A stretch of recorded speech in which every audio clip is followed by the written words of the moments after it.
Good evening, it's 8 o'clock. I'm Sally Burdett, live from Johannesburg. Your top stories. Police tonight hunting for a man they believe is linked to the murder of 7 people discovered buried at a house in Vlakfontein. No end in sight to the drama around City of Cape Town Mayor Patricia de Lille. The city speaker has laid criminal charges against her. Authorities are hopeful they have the Garden Route fires under control. Sadly, too late for the 8 members of one family who died yesterday. Suspect is on the run tonight after a shocking discovery at a house in southern Johannesburg. The decomposing bodies of 3 women and 4 children have been found buried in Vlakfontein. Now, it's believed 2 sisters were living together with their families. One of the victims' sisters found the bodies. Police have opened a case of murder and taken 1 person into custody. However, there is another suspect on the run. He has been named by police as Sibusiso Ernest Koza. The father of one of the children killed is desperate for answers. I so wish you can to I so wish just talk about Tolemucho and then now why apply to so like what was the problem? Especially maybe what holu only one of Sutran or Mantua but never can why that were innocent what's next. News that's just come to us now. The Speaker of the City of Cape Town, Dirk Smit, has formally laid criminal charges against Cape Town Mayor Patricia de Lille. Now, the party says it made the resolution based on a report by law firm Bowman Gilfillan. It remains unclear if de Lille has resigned from the mayoral position. De Lille has taken to Twitter to insist that she has not, in response to claims that the Speaker has received a resignation letter from her. It allegedly indicates de Lille's intention to leave office tomorrow. Smith says he received the letter yesterday, but de Lille is calling him a liar. She says the letter was her earlier resignation letter to party leader Mmusi Maimane and not her former resignation. Criminal charges have also been laid against Councillor Brett Heron. Staying in Cape Town, prominent Cape Town lawyer Piet Mihalik was gunned down this morning while dropping his children at school. His 8-year-old son, injured in the Greenpoint hit, is in hospital. Police have acted swiftly. 1 suspect is in custody tonight, but they won't be drawn on whether Mihalik's assassination is linked to his work. The criminal defence lawyer has in the past represented key suspects in Cape Town's underworld. Lester Kibbett reports on this morning's tragedy at the school gates. An early morning ambush. According to police, Piet Mihalik was shot twice in the head while dropping his 2 children at school. Those who knew him are stunned. A 50-year-old man was shot in his head and he was fatally wounded inside his vehicle by an unidentified suspect. So the witnesses that were around on the scene, they saw the suspect fleeing in a metallic silver or metallic grey VW Polo, and the victim's 8-year-old son sustained an injury and then he was rushed to hospital. Mihalik was known to move in Cape Town's high-profile circles, a celebrity lawyer who often took on suspected organised crime figures as clients in criminal cases. Investigators from the police's anti-gang unit were deployed to the scene, an inference that the shooting could be connected to Mihalik's defence of underworld figures. Police say a suspect has been taken into custody for questioning, but are keeping details of the arrest under wraps for now. Lester Kibbett, Cape Town. Hundreds of firefighters have been battling raging flames in George and Knysna in the Southern Cape in recent days. Tragically, 8 people, all members of one family, died in the fires. Our reporter Leanne Jansen is in George this evening, joins us now. Good evening to you, Leanne. Could you give us the status of the fires? There have been various reports. It's quite difficult to keep up on what's happening and where. Good evening, Sally. Well, the latest we have is that 7 passes have now been managed, and those include Sarsveld, Witfontein and Heelotboom. Then there are sporadic flare-ups, and those at Fernridge and Glenbarry. We've also been told that the Knoll area is very active as well, and farmers in De Vlucht are preparing to evacuate. So they haven't yet been evacuated, but they are keeping tabs on the situation at De Vlucht, and if need be, farmers there will be evacuated. So the wind has died down considerably since this morning and this afternoon. So firefighters are now hoping that the favourable wind conditions will help them contain the rest of the fires. Is it correct to say that the major area of concern now is closer to Knysna? The major area is closer to Knysna. The two fires have merged. So the fire started in George about a week ago, about 8 days ago, and it has since moved east towards Knysna at Farley and Karatara as well, where we were earlier today. So firefighters are trying to contain the fire and stop it from spreading even further. You remember Knysna bore the brunt of a severe wildfire that ravaged through the area just a year ago. So it's clear that they don't want that fire to ravage through the area again. And of course, while you were in Karatara, I know that is the area where this family of 8 died. Can you give us any more details about this family? Well, what we've heard from SANPark spokesperson Janine Raftopoulos earlier today is that 7 of the 8 people who had died had lived at Farley, just outside Karatara, and they were all members of the Ulo family. It's believed that a pregnant woman was among those 7 people. The scene was absolutely devastating today. There are burnt out cars. The structures are completely razed to the ground.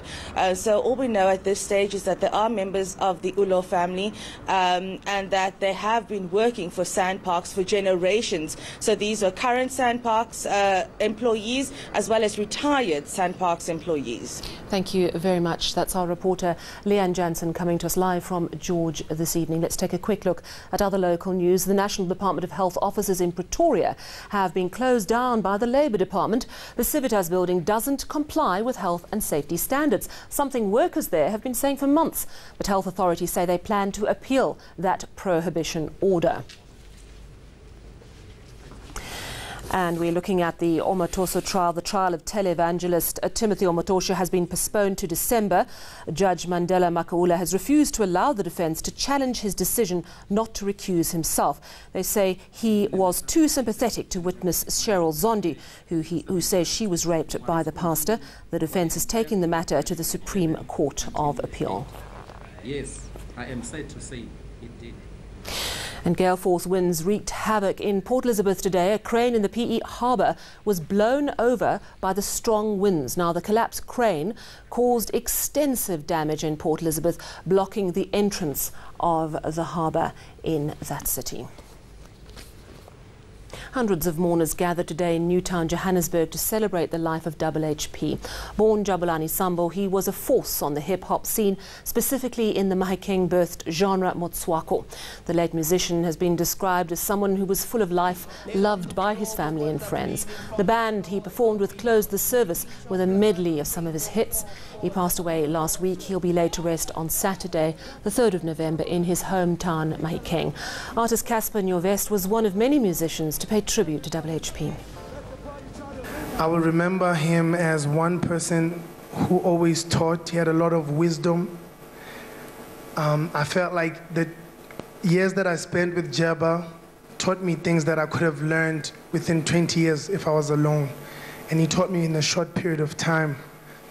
And he's put us on the spot to say that we need to love one another more. That was his biggest message, and we need to love God, and that would be my ending note. Kirba, familia Zambo, and the rest of the family, and to the fans, let us celebrate him. Still ahead on eNews, a camp for internally displaced people in Yemen in desperate need of basic services. And of course, money news with Mateo. Well, Naspers is dragging the market down today while the rand keeps fighting back against all 3 major currencies.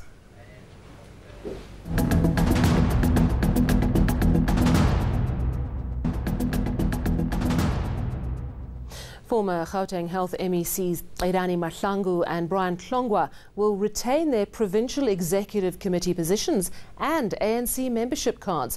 The two have been found guilty of bringing the party into disrepute by the Integrity Committee. But the decision has put the committee at loggerheads with the Gauteng ANC, which has rejected a recommendation that their membership be suspended.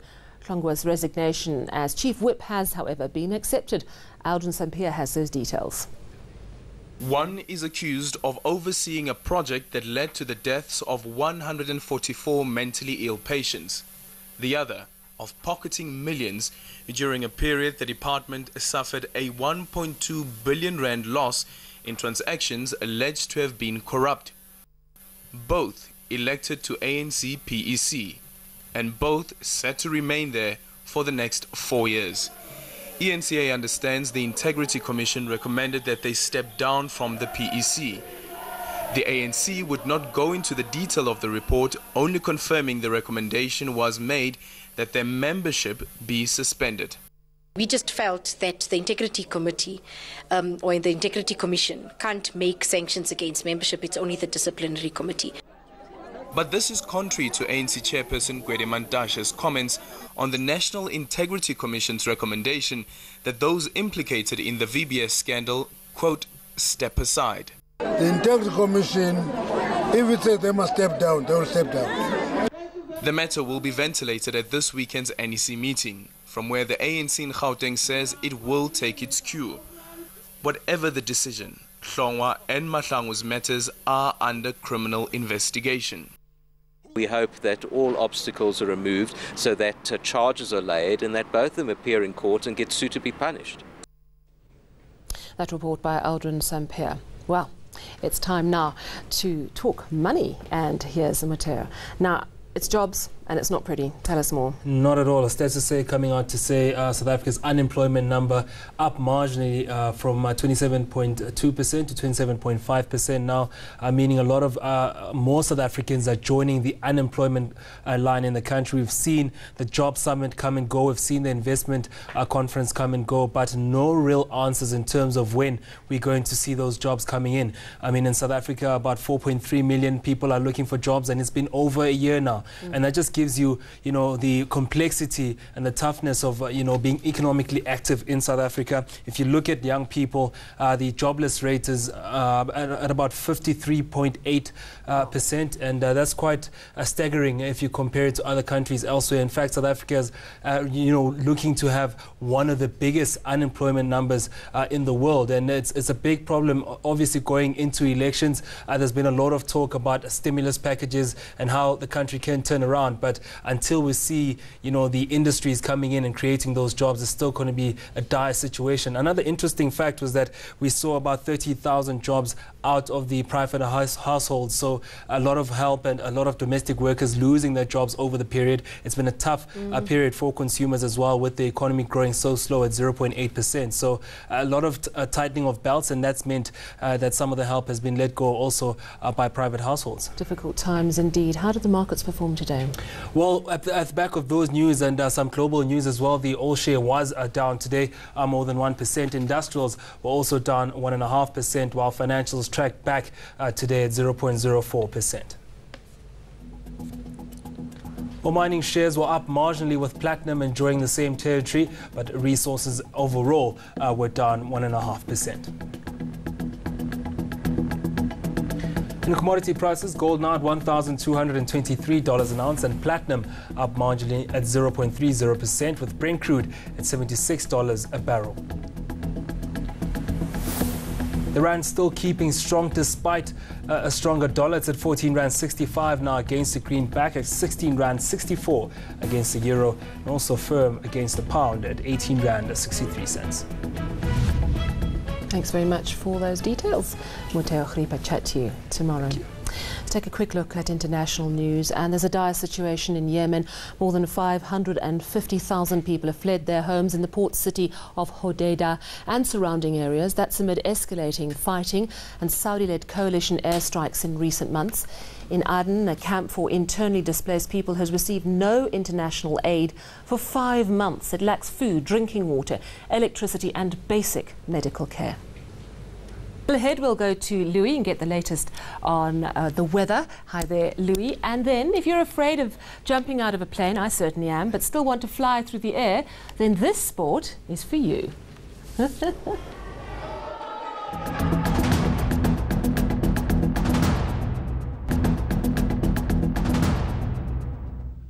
Let's go down to Cape Town. Louis Fernandez is standing by. Some very intense weather, quite hectic gale force winds, and of course the fire concerns and some rain. Can you give us the latest on where we do? Sally, things are improving over the southern parts of the country. The winds are starting to die down. There is a little bit of rain around, but only in the form of light showers, so we're really not expecting significant rainfall in the area, but there could be a few drops of rain overnight and into tomorrow as well. Cooler air pushes into the eastern parts, certainly much colder for KwaZulu-Natal as well as parts of Mpumalanga, and in the afternoon we're going to have stormy weather developing onto the Highveld, especially for parts of Mpumalanga and southern Limpopo, where we could even see some severe thunderstorm activity. The Northern Cape, on the other hand, will be dry. It's going to be a very chilly morning over this province. There could even be frost, especially for the southern high ground, unusual for this time of the year. And in the Western Cape, it's going to be another mild day over this region. And here we see a couple of showers closer to the coastline, maybe even around the peninsula earlier on in the day, but it should be a dry afternoon for Cape Town. Much lighter winds expected for Port Elizabeth, where it's going to be a chilly day, 17 degrees, maybe a few light showers in the area. Take a look at those overnight lows, 4 degrees for Graaff-Reinet and Komani. Cold weather settling into KZN for your Wednesday, along with thick cloud and rain. Thunder showers possible in the northern parts as well from afternoon. And we're going to have scattered thunder showers popping up over much of Mpumalanga. And as mentioned, some of the thunderstorms in this area could become severe. There will be isolated thunderstorms for some areas in Limpopo, but in the far north it stays dry, 36 for Musina. And we'll see a few patchy thunder showers as well into parts of the northwest, and there's also going to be a drop in temperature for this province. Somewhat cooler for the Free State, a few thunderstorms in the northern parts of the province. Bethlehem gets to 23.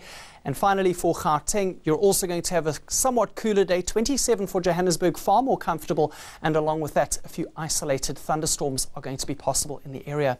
Let's take a look at what Thursday brings to the country, and it stays cloudy, cold and wet in KZN. Thunder showers once again in the northern parts, and a very similar pattern expected for Friday, with thunderstorms extending into the central Free State, including Bloemfontein, and the cold and wet weather continues for KZN. That's all from the Weather Centre. Sally, it's back to you. Thank you very much, Louis. And finally, when you think of skydiving, you think aeroplane outside, really high. But indoor skydiving involves none of these. And yes, it is a competitive sport. You will have to wear a leotard, however. 240 competitors from all over the world converged in Bahrain. They flipped, spun and performed flying routines in a wind tunnel at the FAI World Cup of Indoor Skydiving. As you can see, they had a real blast. Teams from France, Singapore and Latvia were the big winners on the day. And that's your news. Take care. Good night.